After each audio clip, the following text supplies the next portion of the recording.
ರಾಜ್ಯ ಕಾಂಗ್ರೆಸ್ ಸರ್ಕಾರ ರೈತ ವಿರೋಧಿ, ಕಣ್ಣು ಕಿವಿ ಹೃದಯ ಇಲ್ಲದ ಕಾಂಗ್ರೆಸ್ ಸರ್ಕಾರ, ಅನ್ನದಾತರ ಹೊಟ್ಟೆಗೆ ಹೊಡೆದ ರಾಜ್ಯ ಸರ್ಕಾರ ಎನ್ನುವ ಮುಖಾಂತರವಾಗಿ ವಾಗ್ದಾಳಿಯನ್ನ ನಡೆಸಿರುವಂತದ್ದು.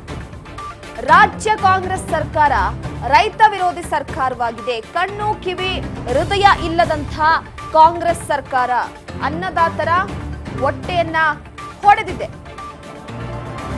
ನರೇಗಾ ಹಣ, ಪಿಂಚಣಿ ಹಣ ರೈತರ ಸಾಲಕ್ಕೆ ಜಮೆ ಮಾಡಿದೆ ಸರ್ಕಾರ. ರೈತರ ಹಣವನ್ನ ಸಾಲಕ್ಕೆ ಜಮೆ ಮಾಡಿಕೊಳ್ಳದಂತೆ ಆದೇಶಿಸಲಿ, ಬ್ಯಾಂಕ್ಗಳಿಗೆ ಸೂಚಿಸೋದಕ್ಕೆ ಜಿಲ್ಲಾಧಿಕಾರಿಗಳಿಗೆ ಆದೇಶವನ್ನ ನೀಡಲಿ. ಬ್ಯಾಂಕ್ಗಳು ಒಪ್ಪದಿದ್ದರೆ ರೈತ ಸಾಲವನ್ನ ಮನ್ನಾ ಮಾಡಲಿ. ರಾಜ್ಯ ಸರ್ಕಾರಕ್ಕೆ ಪ್ರತಿಪಕ್ಷ ನಾಯಕ ಅಶೋಕ್ ವಾಗ್ದಾಳಿಯನ್ನ ನಡೆಸಿದ್ದಾರೆ. ರಾಜ್ಯ ಕಾಂಗ್ರೆಸ್ ಸರ್ಕಾರ ರೈತ ವಿರೋಧಿ ಸರ್ಕಾರವಾಗಿದೆ.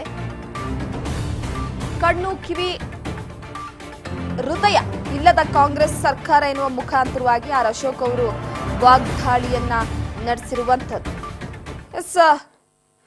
ಅಶೋಕ್ ಅವರು ವಾಗ್ದಾಳಿಯನ್ನ ನಡೆಸಿರುವಂತದ್ದು.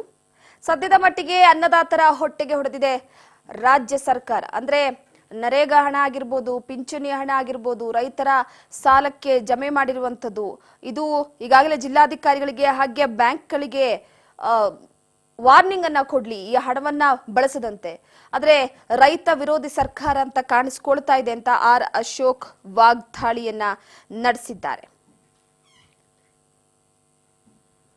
ಪ್ರಮುಖವಾಗಿ ಮತ್ತೊಂದು ಕಡೆ ಕೇಂದ್ರ ಸರ್ಕಾರದ ಜೊತೆಗೆ ಅಂದ್ರೆ ಇಲ್ಲಿ ಕೇಂದ್ರ ಸರ್ಕಾರದಿಂದ ಬರ ಪರಿಹಾರವನ್ನ ತರಿಸ್ಕೊಳ್ತು, ಅದಾದ ನಂತರವಾಗಿ ಹಣವನ್ನೆಲ್ಲ ಕೂಡ ಏನ್ ಮಾಡ್ತಾ ಇದೆ ರೈತ ವಿರೋಧಿ, ಕಣ್ಣು ಕಿವಿ ಹೃದಯ ಇಲ್ಲದಂತಹ ಕಾಂಗ್ರೆಸ್ ಸರ್ಕಾರ. ನರೇಗಾ ಹಣ, ಪಿಂಚಣಿ ಹಣವನ್ನ ರೈತರ ಸಾಲ ಮನ್ನಾಕ್ಕೆ ಜಮಾ ಮಾಡಿದೆ. ಕೂಡಲೇ ರೈತರ ಹಣವನ್ನ ಜಮೆ ಮಾಡ್ಕೊಳ್ಳೋದಂತೆ ಜಿಲ್ಲಾಧಿಕಾರಿಗಳಿಗೆ ಆದೇಶವನ್ನ ನೀಡ್ಲಿ ಅಂತ ಇವತ್ತು ಅಶೋಕ್ ಅವರು ಸಿದ್ದರಾಮಯ್ಯನವರು ಹಾಗೆ ಕಾಂಗ್ರೆಸ್ ಸರ್ಕಾರದ ವಿರುದ್ಧ ವಾಗ್ದಾಳಿಯನ್ನ ನಡೆಸಿದ್ದಾರೆ.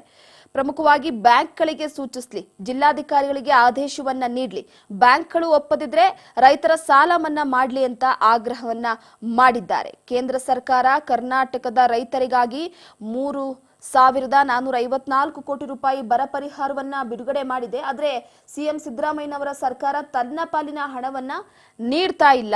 ಕೇಂದ್ರ ಸರ್ಕಾರ ನೀಡಿದ ಹಣವನ್ನ ಕೂಡ ರೈತರಿಗೆ ಸರಿಯಾಗಿ ತಲುಪಿಸ್ತಾ ಇಲ್ಲ.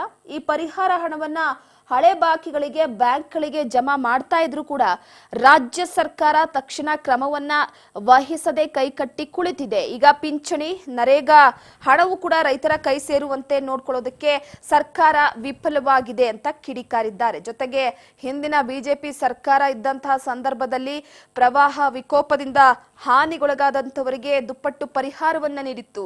ಕೇಂದ್ರ ಸರ್ಕಾರದ ಜೊತೆಗೆ ರಾಜ್ಯದ ಪಾಲನ್ನ ಕೂಡ ನೀಡಲಾಗಿತ್ತು. ಈಗ ಪಾಪರಾಗಿ ಖಾಲಿ ಖಜಾನೆ, ಚಿಲ್ಲರೆ ಎಷ್ಟು ಉಳಿದಿದೆ ಅಂತ ಎಣಿಸ್ತಾ ಇದ್ದಾರೆ ಸಿಎಂ ಸಿದ್ದರಾಮಯ್ಯನವರು. ರೈತರ ಸಂಕಷ್ಟಕ್ಕೂ ಮಿಡಿಯದೆ ಸುಮ್ಮನಿದ್ದಾರೆ ಅಂತ ಅಶೋಕ್ ಅವರು ವಾಗ್ದಾಳಿಯನ್ನ ನಡೆಸಿರುವಂತದ್ದು. ತಮ್ಮ ಸರ್ಕಾರ ಇದ್ದಂತಹ ಸಂದರ್ಭದಲ್ಲಿ ಪ್ರವಾಹ ಉಂಟಾಗಿತ್ತು.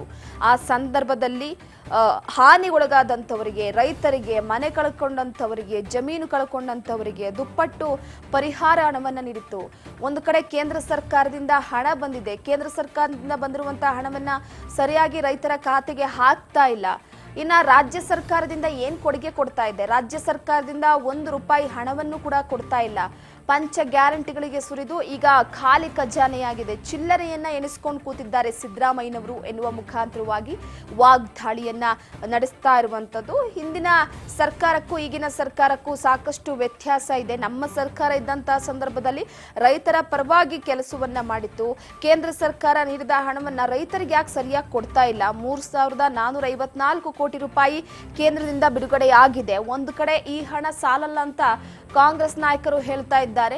ಈಗಾಗಲೇ ಕೃಷ್ಣ ಬೈರೇಗೌಡರು ಕೂಡ ಹೇಳಿದ್ರು ಒಂದು ಮಾತನ್ನ, ಏನು ಕೇಂದ್ರ ಸರ್ಕಾರದಿಂದ ಬಂದಿರುವಂತಹ ಬರ ಪರಿಹಾರದ ಹಣವನ್ನ ರೈತರ ಖಾತೆಗೆ ಹಾಕುವ ಕೆಲಸ ಆಗ್ತಾ ಇದೆ ಅಂತ. ಆದ್ರೆ ಈ ಸಂದರ್ಭದಲ್ಲಿ ಅಶೋಕ್ ಅವರು ಈ ರೀತಿ ವಾಗ್ದಾಳಿಯನ್ನ ನಡೆಸಿರುವಂತದ್ದು.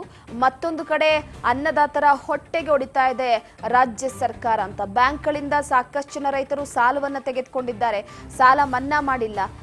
ಮತ್ತೊಂದು ಕಡೆ ನರೇಗಾ ಹಣ ಮತ್ತೆ ಇನ್ನುಳಿದಂತಹ ವಿಚಾರವಾಗಿ ನೋಡೋದಾದ್ರೆ ಆ ಹಣವನ್ನು ಕೂಡ ಸದ್ಯದ ಮಟ್ಟಿಗೆ ರೈತರ ಕೈ ಸೇರುವ ಹಾಗೆ ಮಾಡ್ತಾ ಇಲ್ಲ, ಎಲ್ಲ ಹಣವನ್ನ ನುಂಗಿ ನೀರು ಕುಡಿದ್ಬಿಟ್ಟಿದೆ. ಆ ಹಿನ್ನೆಲೆಯಲ್ಲಿ ರೈತ ವಿರೋಧಿ, ಕಣ್ಣು ಕಿವಿ ಹೃದಯ ಇಲ್ಲದಂಥ ಸರ್ಕಾರ ಎನ್ನುವ ಮುಖಾಂತರವಾಗಿ ವಾಗ್ದಾಳಿಯನ್ನ ಇಲ್ಲಿ ನಡೆಸಿದ್ದಾರೆ ಆರ್ ಅಶೋಕ್ ಅವರು.